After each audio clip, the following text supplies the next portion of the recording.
सुनवाई साधो, करनी का फल पाएगा, करनी का फल पाएगा। धन्यवाद।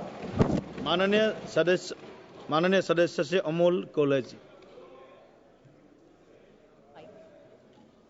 जय शिवराय अध्यक्ष महोदय, सबसे पहले मैं महात्मा ज्योतिराव फुले को अभिवादन करना चाहूंगा, कारण महात्मा फुल्यांनी लिहिलेला शेतकऱ्याचा असूड हा सरकारच्या अनेक धोरणांवर ओढण्याची आता वेळ आलेली।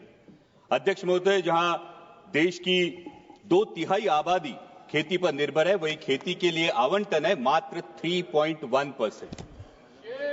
मार्केट इंटरवेंशन स्कीम हो या फिर प्राइस सपोर्ट स्कीम हो, उसके लिए आवंटन है 0। प्रधानमंत्री फसल बीमा योजना में कटौती है 23%। अध्यक्ष महोदय, माननीय प्रधानमंत्री जी ने महाराष्ट्र में आकर किसानों को गारंटी दी थी सोयाबीन को 6,000 रुपए प्रति क्विंटल दाम देने की, लेकिन एमएसपी मिली 4,800 और उसमें भी एमएसपी पर जो खरीद हुई वो खरीद है मात्र 20%। बाकी 80% किसानों को अपना सोयाबीन 3,500 4,000 में बेचना पड़ा, जहां की लागत का खर्चा है 7,000 रुपए प्रति क्विंटल। तो कैसे होगी कि किसान की आय दुगनी और क्या हुई माननीय मोदी जी की गारंटी।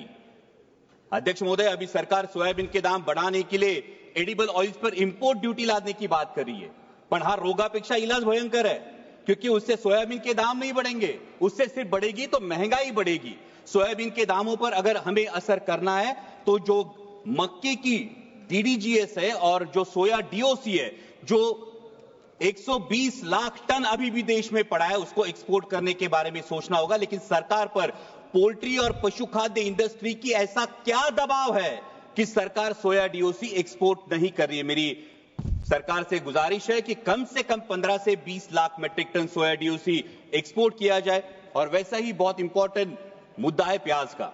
जब प्याज को एमएसपी देने की बात आती है तो सरकार कहती है कि प्याज जीवनावश्यक वस्तु नहीं है, लेकिन जैसे ही किसान को 4 पैसे मिलने का अवसर निर्माण होता है तो सरकार निर्यात पर पाबंदी लगा देती है, निर्यात शुल्क लाद देती है और कहती है प्याज तो जीवनावश्यक वस्तु है। अध्यक्ष महोदय, हमारे देश में कई समाज ऐसे जो कभी भी प्याज नहीं खाते। हिंदुओं में भी चातुर्मास में 4 महीने प्याज नहीं खाया जाता, तो फिर प्याज जीवनावश्यक वस्तु कैसे हुई।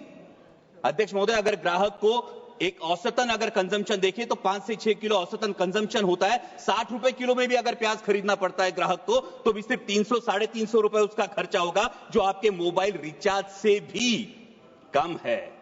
इसलिए मेरी सरकार से मांग है कि प्याज पर हमेशा के लिए निर्यात पाबंदी हटाकर जो 20% निर्यात शुल्क है उसे अविलंब रद्द किया जाए और प्याज को एमएसपी के दायरे में लाकर 3,000 रुपए प्रति क्विंटल का दाम सुनिश्चित किया जाए।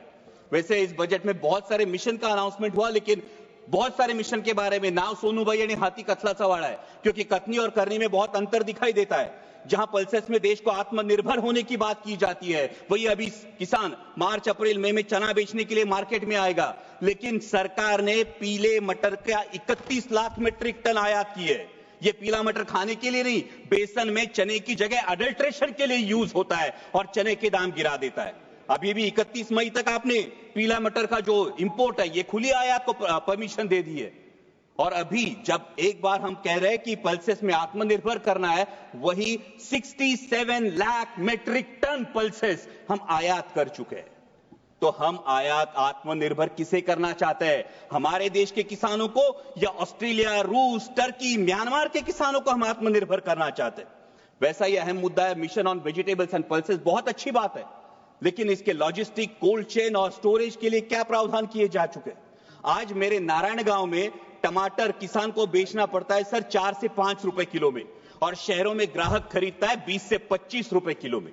इस मुनाफे पे क्यों कोई भी नियंत्रण नहीं है, और इसका कारण है ये बिचौलियों की श्रृंखला। इसके बारे में सरकार को विचार करना चाहिए। वैसा ही अहम मुद्दा है प्रधानमंत्री फसल बीमा योजना, जो योजना बार बार किसानों के लिए कम और बीमा कंपनियों के लिए ज्यादा फायदेमंद साबित हो रही है। इस साल का प्रीमियम है सर 10,000 करोड़। बीमा कंपनियों को जो प्रीमियम मिला है वो है 10,000 करोड़ का, और नुकसान भरपाई का जो भुगतान है वो है मात्र 680 करोड़, 7% से भी कम। और सभी नियम सिर्फ किसानों के लिए। बीमा कंपनियां तो कोई नियम फॉलो ही नहीं करती। इसका मतलब योजना किसानों के लिए, पैसा सरकार का यानी टैक्स पेयर का, और भला हो रहा है बीमा कंपनियों का। इसे मराठी में कहते हैं आंधळ दळते यानी कुत्र पीठ खाते। और एक बहुत अहम मुद्दा है, महाराष्ट्र की महायुति सरकार में सत्ता में आने से पहले किसानों से वादा किया था ऋण माफी का। सरकार के इस आश्वासन की वजह से किसान अब ऋण माफी की तरफ आस लगाए बैठे हैं और मार्च एंड होने की वजह से बैंक किसानों के पीछे रट लगाई है। आज महाराष्ट्र में हर दिन 7 किसान आत्महत्या कर रहे हैं। क्या कृषि प्रधान देश के लिए ये सम्मानजनक बात है? और अंत में 2 ही मुद्दे सर। अभी अमेरिका में सत्ता परिवर्तन होने के बाद अमेरिका ने कहा है कि भारत ने अपना एग्रीकल्चर मार्केट अमेरिका के लिए खोलना चाहिए और इससे भारत के किसानों के पे एक बड़ा संकट मंडरा रहा है।